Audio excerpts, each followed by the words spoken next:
Je, wasoma Biblia gani, mwenzangu wewe kama Mkristo, ili upate ukweli kuhusu imani yako? Ninakuuliza, wengi wamepotoshwa na kufuata maagizo ya wanadamu, wakajiingiza matesoni na mwishowe kaburini.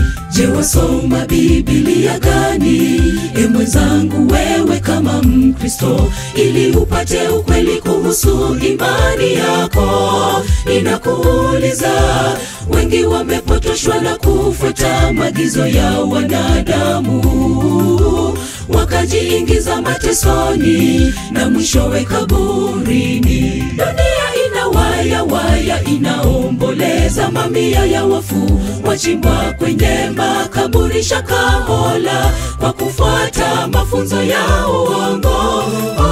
Someni Biblia takatifu tupate maarifa kutoka kwa Mungu. Roho yake Mtakatifu na atuongoze. Dunia inawaya waya, inaomboleza mamia ya wafu wachimbwa kwenye makaburi Shakahola kwa kufuata mafunzo ya uongo. Someni Biblia takatifu tupate maarifa kutoka kwa Mungu. Roho yake Mtakatifu na atuongoze.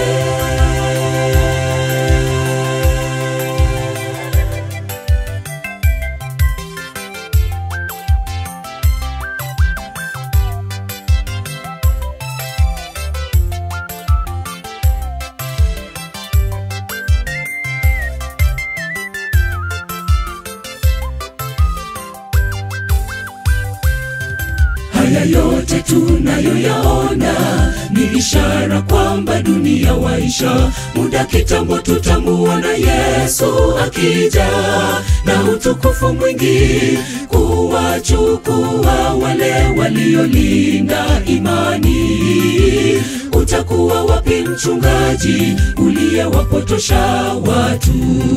Haya yote tunayoyaona ni ishara kwamba dunia waisha. Muda kitambo tutamuona Yesu akija na utukufu mwingi kuwachukua wale waliolinda imani. Utakuwa wapi mchungaji uliyewapotosha watu?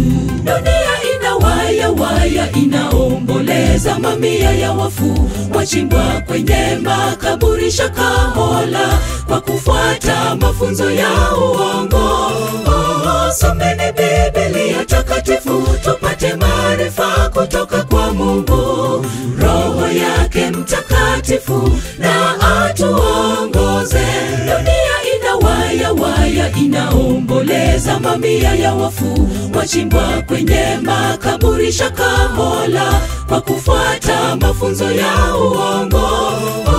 Someni Biblia takatifu tupate maarifa kutoka kwa Mungu. Roho yake Mtakatifu na atuongoze. Dunia inawaya waya, inaomboleza mamia ya wafu wachimbwa kwenye makaburi Shakahola kwa kufuata mafunzo ya uongo.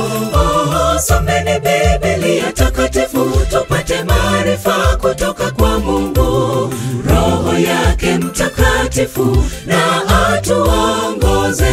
Dunia inawaya waya, inaomboleza mamia ya wafu wachimbwa kwenye makaburi Shakahola kwa kufuata mafunzo ya uongo. Someni Biblia takatifu tupate maarifa kutoka kwa Mungu. Roho yake Mtakatifu na atuongoze. Dunia inawaya waya, inaomboleza mamia ya wafu wachimbwa kwenye makaburi Shakahola kwa kufuata mafunzo ya uongo. Someni Biblia takatifu tupate maarifa kutoka kwa Mungu. Roho yake Mtakatifu na atuongoze.